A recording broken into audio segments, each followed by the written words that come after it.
And when it comes to investing, we're seeing the same thing right now, right? We have young investors making a lot of money in the stock market, which is awesome. You love to see it. But I have to tell you, I've seen this movie several times.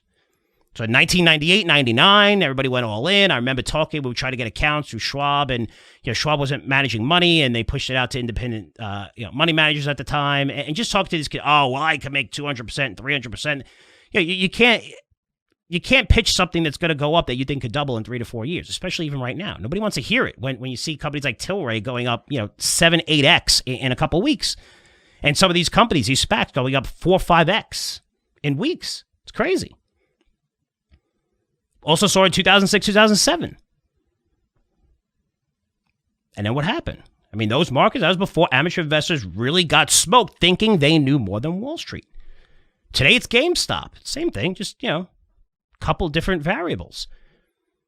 It's SPACs, ESG companies that go up, 5x in a month. That, again, it makes it impossible for a guy like me to almost teach a young investor anything with the gains that they're making right now. And how can I explain that Virgin Galactic should have a $12 billion valuation when it generates $4 million in revenue? How could I explain that SpaceX, based on their latest funding round, is worth $74 billion? How could I explain that you should be buying Tesla based on valuation? You can't. The things we learned have changed, and it's tough right now. Right now. But it'll go back to normal. You know why? Because Wall Street always wins. It could take some time, but they do. I mean, last night I went out to dinner, took my family out to celebrate 3 different birthdays, my nephew, my daughter, and my mom, all a few days apart. And went to a place, I have a hibachi grill, kind of like a Benihana, right? So, the guy's cooking in front of us. It was really, really great time, great time. But, he started talking. He said, hey, I own Bitcoin and I own GameStop. And he said, I'm never selling GameStop. That's what he said. I'm never selling GameStop.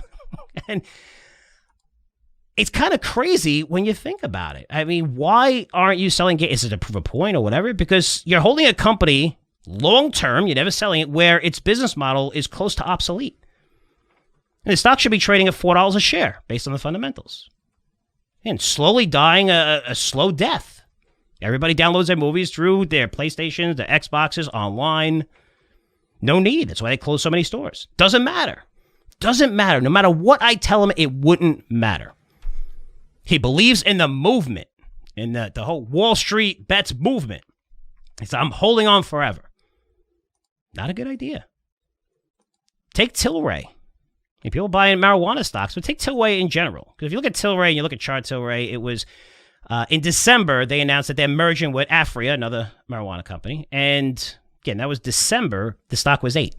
6 weeks later, it went to $65. $65. And you know how many people bought that at 45, 50, 55, 60, 65? A ton. A ton of people.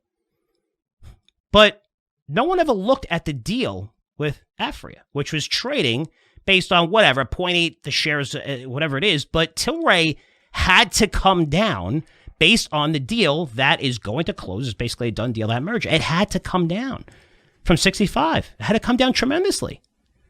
Nobody cared. Nobody cared at all. It was inevitable. I mean, Wall Street shorted the crap out of Tilray in the 50s and the 60s. They couldn't even get, I have a friend in the industry that couldn't even borrow. So much people short, they knew it was going to come down, and it did. It crashed at $30, $33, wherever it is today. But a lot of young investors who own Tilray had no idea about the math, or that Tilray was even merging with another company. They don't know. They don't know any of this. And for all of you that own GameStop, saying that you beat Wall Street, listen, we beat them. We beat them at their own game. Look what we did to Melvin Capital. Melvin Capital is a little tiny micro dot. Yeah, it's a $12 billion fund in an industry that's trillions of dollars. One idiot decided to over-leverage himself and got wrecked. You didn't beat Wall Street. You know how many hedge funds made an absolute killing shorting GameStop at $250 a share, $300 a share? It's $50 today. Nobody talks about that because it's not a story. Nobody cares. They want to hear about a bunch of young traders putting a $12 billion fund out of business, or to the point where it needed fresh capital, $2.5 billion. That's a fun story. And that's my point here. I've been where you are right now. I made money at an early age. I thought I was God. I was the smartest person on the planet. I know everything. IPOs, all this. I think SPACs were even popular in 1999 back then. And my story is similar to many of the experienced investors who have been doing this for decades, where they made money at an early age, got crushed, and then learned those lessons. Now, I'm asking you to try not to be that person, which is almost impossible. And most of you will fail. That's in your program. You're going to continue to buy options, which puts a time value on things, which is crazy. Where you could be writing a thesis and lose all of your money, lose everything. You're betting against computers that are trading, millions of trades a second right now. But you think you're smarter because you made some money on some companies, which is good. You deserve it. You did great. But you're going to buy companies that you have no idea about when it comes to revenue, earnings, management teams, whatever. Just, hey, this company's in the electric vehicle space and it's going higher. You need to be smarter than that. And it's not easy. Again, it's just your control and you have your ego. I was there. I understand it. Because when you look at Wall Street, guys, and I'm going to tell you something about Wall Street because I'm trying to change that. I'm even trying to change the entire structure of Wall Street through security tokens, which I think will happen. It will eventually happen. You don't need Wall Street to be middlemen. Every business in technology has been disrupted through the internet, except for investment banking. Hey, Goldman Sachs, JP Morgan, those guys are great. They do lots of things. But when it comes to these deals, what do? Oh, here's your company. We'll invest in it a little bit, and then we're going to do a roadshow for you. We're going to introduce you to investors. They're just a middleman. Imagine if you go directly to the investors like I did. You bypass all the garbage. Instead of paying the 6%, 10% fees, whatever it is, and then give them 6% of the shares outstanding. All that. And I tell you, when it comes to Wall Street, they always win. They always win. They do. They won during a credit crisis. They used everyone's money to get filthy rich, and they got a slap on the hand.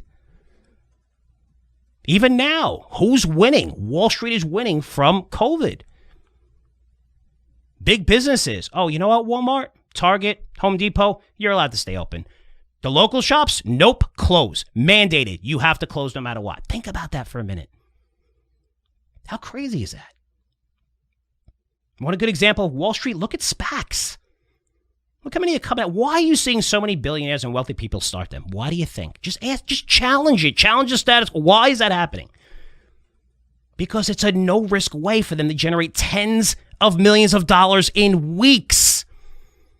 They create these things, getting in under $1 a share. Put all these investors together. The holding company then trades on an exchange, right, at $10, where they're supposed to look for this fantastic company to buy. Retailers try to jump the gun, pushing this holding company. Again, no underlying business, but it'll go from 10 to 15 to 17. No underlying business, just anticipation that we know that they're going to pick a great, great company, which isn't really so great. It just happens to be in the perfect industry, the right industry. It's EVs, environment, cloud, AI, sports, that's why they fight. This is what we're looking for. And they broaden it out to every single growth industry because it's got to be exciting. It's got to be exciting. Then once they announce that merger, stock goes to 25, 30. Then what happens? Your retail investors, yeah, you're high-fiving each other. You bought it, whatever, at 17, 18, and maybe cash out at 24, 25. That works now. That's why it's working for SPACs. But what do these guys do? They cash out and move on to the next SPAC. They don't care about or give a shit about the company or its long-term potential. No, you really think that's why they're starting SPACs? That's why it's going crazy? They can't believe that this is actually happening, these guys. And they're like, hey, if you're going to just put this on a platter for us, we're going to take it. And that's what they're doing. I mean, they're taking over a private company that 2 weeks before taking it over was valued at $1 billion. And now they took it over just through a SPAC. It's valued at 10 times that amount. Again, practically overnight because it was bought by a SPAC. The market's going to blow up. The SPAC market will blow up. Not sure when, and it blew up in the past. The reason why SPACs used to be the biggest thing, and they went away. But now you look at these billions going, holy cow, really? We could just structure these things, make a fortune off of them, no risk. You're going to take over a company, and probably it's going to be, I mean, how many SPACs do you know are trading below $20? Because usually they come out for some reason, which is not explained, at $10 at the holding company. And then they get to cash out right away. sometimes within months, sometimes within weeks. But you need to be smart. And you know how many great investors made money early on and then lost it? And then when they look back and they said, wow, if I would have did something differently. That's where you are right now. Fast forward to me. I'm an old, ugly guy now. But fast forward to me. And say you're 20 and I'm pushing 50. 30 years. If you took that money and invested in the S&P 500, you would have earned 8% annually. You know, say if it's 20,000, 50,000, 100,000. You know what that turns into? Your life is set by the time you retire. But unfortunately, again, 90% of the people listen to this who are young, who made money, they're not going to do what I'm telling you to do. They're going to just follow those people, follow the blogs, follow the people on YouTube, follow everything. And it's good for now. It's great. Make as much money as you can. But again, we've seen this play out time and time again. And what sucks about it is when Wall Street eats you up, again, they always win. They're going to take everything from you and then make sure you can never succeed again. Take your sneakers, your socks, everything. Okay? It's greed. It's how cutthroat it is. I worked on Wall Street. I know how it is. And you have to learn to play that game. Because at the end of the day, you know, you're sitting there on really a lot of money that you made. And I've seen this playbook before. And the reason why it sucks is because it's a bull market right now, but it's not going to be a bull market forever, where stocks with no revenue are going up 10x, 15x, and anyone can make.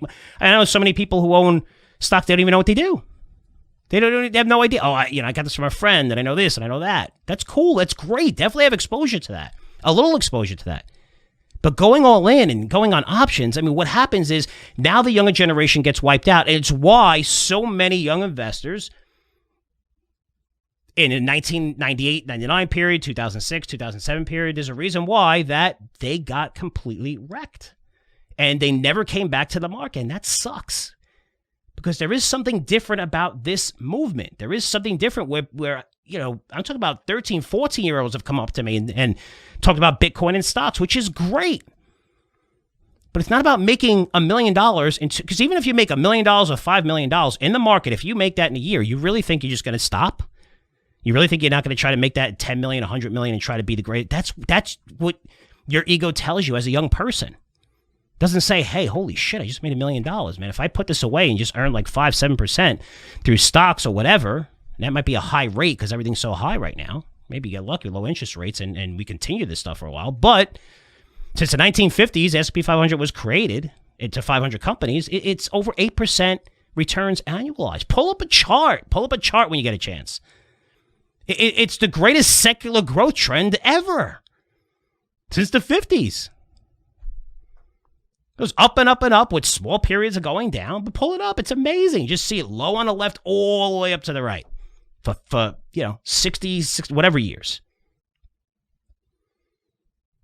But when you're playing this game with Wall Street, who's smart, they're cutthroat. You have to be careful. You have to find a way to check your ego at the door. You have to find a way to question everything, not be part of the status quo, which most people are, and they're comfortable, and they're going to repeat everything that they see or they read. They're not going to do their own research or whatever. I think that's why we have a pretty big following, because you hear opinions that you don't really hear anyplace else, because we do the homework and the research. And we get into a lot of these trends and a lot of this shit before everyone's talking about it, like Bitcoin. People telling you to buy Bitcoin at 45, 50,000. It's kind of crazy when we were saying to buy it at 4,000. Ethereum at 150, 170, and it's 1,600 or 1,800 even. You want to get into these things early and be smart. But you do that by doing the research, checking your ego at the door and being smart. It's not easy. It's not easy when you're conditioned a certain way. It's going on a diet. How hard is that? Where it shouldn't be a diet, you have to change the way you live forever, right? It's very difficult to change your habits. Smoking, drinking soda. How hard is it to get off of that? It's the same thing when it comes to investing. You're programmed a certain way. You're programmed to fail. And you have to get out of that. At least try to get out of that. And it's not easy. But that's how you disrupt markets. That's how you become part of that 5%. And again, very difficult to do. But for me, that's how I made most of my money in my career. By questioning things. By not following everyone into anything. being a contrarian, questioning everything. As a young investor, that's how you become wealthy when you're 30, when you're 40, when you're 50, when you're 60. That's how you have to think. And if you can think like that, it's great. Because right now, it's tough to think like that when you're just seeing everything go up 5x, 7x, 10x, just simply because of an industry it's in, or if you have an Elon Musk, tweet about Dogecoin and all kinds of crazy shit like that. It's insane. But it's not going to last forever. I've seen this playbook before. It happens a lot, and it winds up Wall Street kicks your ass, and everybody else gets destroyed. Well, try to turn the tables for once. Try to be part of that crowd that does the right thing. You look long-term, and you're smart. You don't go on margin. You don't go crazy with options where you're risking your whole portfolio, and continue to own assets in a world where assets are going to continue to inflate for many, many, many, many, many years because the Fed needs to keep interest rates at zero.